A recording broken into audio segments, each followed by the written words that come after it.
out in the fields working the harvest.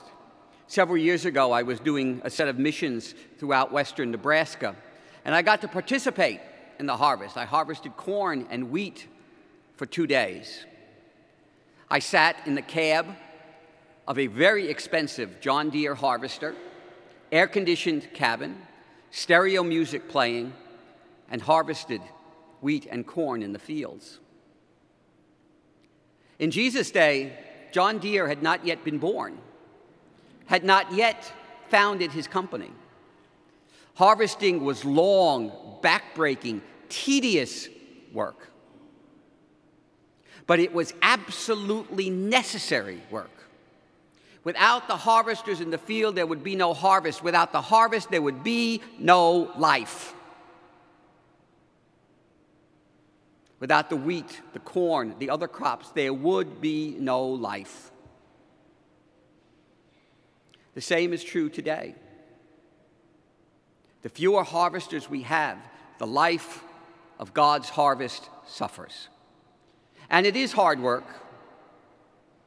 There are many scorpions and snakes out there to step on. It is backbreaking, exhausting work, but it is absolutely necessary work. Pray that not only the harvest masters send harvesters into the field, but that the harvesters who are called are willing to go. I do not believe that God is not calling people into the fields. I believe people are unwilling to go and unwilling to listen. They do not want the hardship. Whatever that hardship may be, whatever that hardship may be perceived to be. But that's not the end of the story. And I don't want to end there, because there's more to it than that. The harvest is not the end of it. If all you did was harvest the wheat, you'd have a field full of harvested wheat, bringing life to nobody. That harvest must be collected. The wheat must be ground into flour. The flour must be baked into bread for life to come. The same is true in God's harvest. It's not just the harvesters that we need. We need the millers. We need the bakers. We need the people who deliver, so that God's bread can be put on the altar and give life to us. It's not just us, it's all of us. All of us are called to participate in the harvest in one way or another. Some of us are harvesters, some are millers, some are bakers, some are deliverers, some are cooks, some are cleaners. Whatever God calls us to do, we are all part of the process that brings life. But it's hard work. Like bamboo, it requires us to be broken and humble. It requires us to give of ourselves completely, that life may flow through us.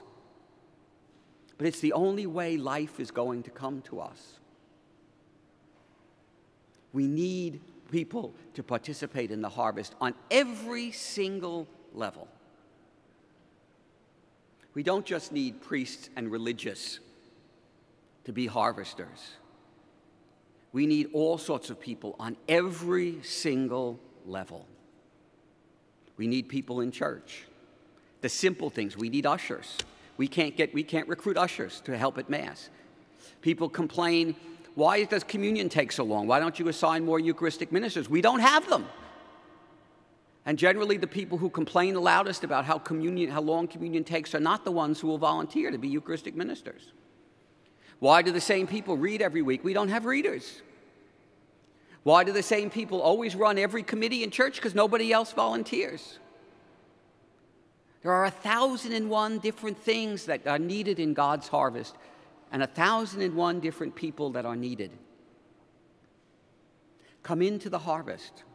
The Lord is calling us today. The harvest is plenty. We have so much work to be done, it isn't funny.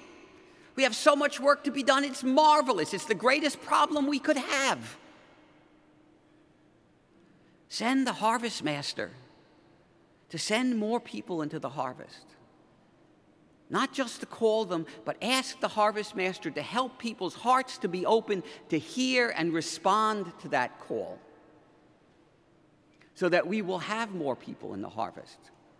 And whether it's priests, deacons, nuns, religious brothers, acolytes, ushers, Eucharistic ministers, CCD teachers, teachers for Catholic schools, good parents who are willing to raise their kids in the church, whatever it happens to be, it's all part of God's harvest. And it is all absolutely necessary for us to have life. And all of it participates together to bring that bread and that wine to the table that gives us life. Do not rejoice because the spirits are subject to you. Do not rejoice because, oh yes, look at all the backbreaking work I've done.